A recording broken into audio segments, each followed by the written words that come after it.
पुणे ग्रामीण पोलिसांनी मोठी कारवाई केली आहे। पुणे जिल्ह्यातील शिरूरमध्ये तब्बल 25 कोटी रुपयांचे ड्रग्ज पुणे पोलिसांनी पकडले आहे। यातील प्रमुख आरोपीने अहिल्यानगरमधील एका पोलीस कर्मचाऱ्याने त्याला ड्रग्ज पुरवल्याची माहिती दिली।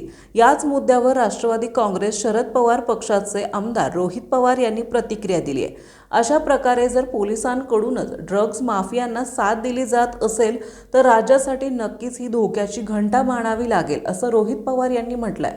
तसेच या प्रकरणी दोषींवर कारवाई करण्याची मागणी देखील त्यांनी केली आहे।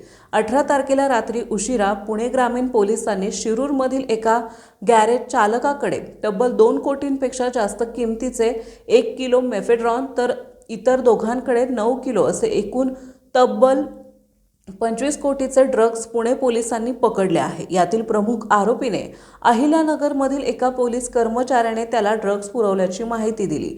त्यामुळे सापडलेले ड्रग्ज हे अहिल्यानगर नार्कोटिक्स गोडाऊनमधील असल्याचा संशय निर्माण होत आहे। याच प्रकरणात काल अहिल्यानगरमधील LCB शाखेतील नार्कोटिक टेबल सांभाळणाऱ्या एका पोलीस कर्मचाऱ्याला पुणे पोलिसांनी ताब्यात घेतलंय। अशा प्रकारे जर पोलिसांकडूनच ड्रग्ज माफियांना साथ दिली जात असेल तर राज्यासाठी नक्कीच ही धोक्याची घंटा मानावी लागेल। हा प्रकार अत्यंत गंभीर आहे, त्यामुळे या प्रकरणाची सखोल चौकशी करून पोलिसांच्या प्रतिमेला डाग लावणाऱ्या कर्मचाऱ्यांवर कठोर कारवाई करावी ही विनंती रोहित पवार यांनी केली आहे। महाराष्ट्रातील महत्त्वाच्या आणि ताज्या बातम्या पाहण्यासाठी आजच आमच्या लोकराज्य न्यूज 24 न्यूज चॅनलला YouTube वर सबस्क्राइब करा आणि बेल आयकॉन प्रेस करा।